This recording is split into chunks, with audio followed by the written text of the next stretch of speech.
Iran के हवाले से जी वो कहता है नया इसराइली जाल बिछाया जा रहा है। ये मोहम्मद अकर मेनिया इनके ईरानी फौज के तर्जुमान है। वो कहता है दुश्मन इसराइली जाल में फंस के एक और जहरियत की हिमाकत करता है तो ईरान इसके खिलाफ नए महाज खोलेगा। मतलब ये अमेरिका को कह रहा है और किसी नए महाज के बारे में कह रहा है। तो आपसे पूछूंगा कि नया महाज क्या हो सकता है। फिर इन्होंने क्या काम किया ईरान ने कि पर्शियन गल्फ स्ट्रेट अथॉरिटी बना दी है। अब हाँ इस ठीक। अथॉरिटी के अंदर दो तीन चीजें हैं बड़ी इंपॉर्टेंट, आपकी नॉलेज में है, जरा ये बताइएगा कि ये क्या चीजें। फिर आप ये गद्दारी के हवाले से खबर आई है कि 52 अफराद के असासे जब्त कर लिए हैं ईरान ने। फिर एक इब्राहिम अजीजी साहब ने ट्रंप को बड़ा स्ट्रेट एक जवाब दिया है कि ट्रंप सिर्फ ताकत की जुबान समझता है। तो ये है ईरान की तरफ से टोटल कुछ चीजें। एक बस आप मुझे ये बता दें कि ईरान क्या नया महाज खोल सकता है और ये गल्फ अथॉरिटी जो बनाई है नई पर्शियन गल्फ स्ट्रेट अथॉरिटी, ये क्या करने जा रही है? ये बेसिकली उन्होंने पार्लियामेंट से कानून पास करवाया है कि ये अथॉरिटी जो है ना, ये यहाँ पे टैक्स लगाएगी।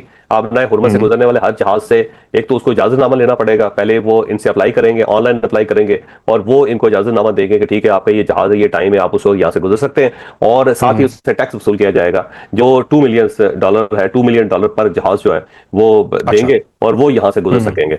तो ये ईरान का एक ऑप्शन है। और दूसरा वो कह रहे हैं कि जी फाइबर ऑप्टिक जो है ना, उसके लिए भी हम अथॉरिटी को ये इख्तियार दे रहे हैं कि वो इसकी निगरानी करे, या उसकी हिफाजत करे, या फिर इसकी निगरानी करे, या फिर उससे टैक्स वसूल करे। तो वो भी अगर टैक्स वसूल करना शुरू कर देते तो ईरान तो बड़ा अमीर मुल्क हो जाएगा।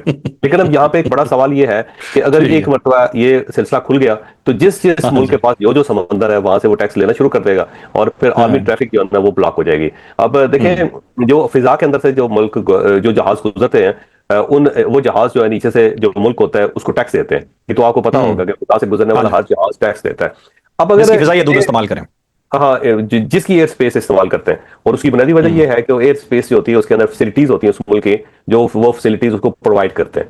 तो वो वहां से इसलिए गुजरते हैं, और इसलिए जो एयर टिकट्स है बहुत महंगे होते हैं। अब सिर्फ वाटर रह गया था, पानी जो था वो रह गया था, उसके ऊपर कोई टैक्स नहीं था। वो सिर्फ यही है कि जब आप पोर्ट के ऊपर आते हैं तो पोर्ट अथॉरिटी जो है वो आपसे टैक्स लेती है।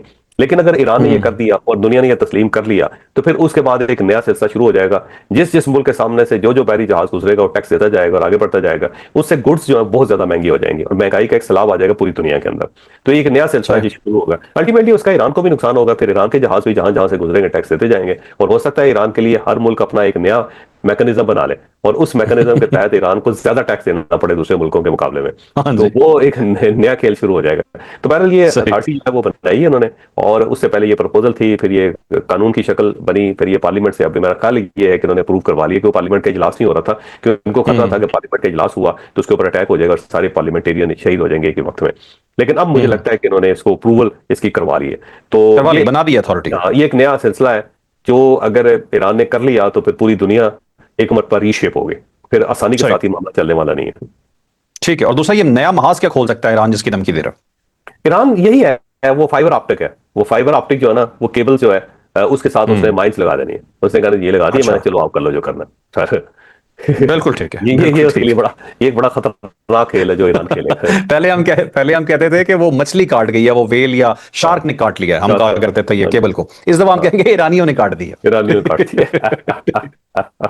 तो ये ज़ंजान के अंदर 52 इन्होंने लोग जो है वो पकड़ लिए और उनके साथ से जब्त कर लिए ज़ंजान शहर में, और ये जासूस थे इनके, और ये अफरा तफरी पिलाना चाहते थे ईरान के अंदर। और ऐसे लोग हर शहर के अंदर मौजूद है, और मेरा ख्याल है इसी जरिए एक हिट देगा डोनाल्ड ट्रंप के, सारे लोग निकले और अटैक शुरू कर दें।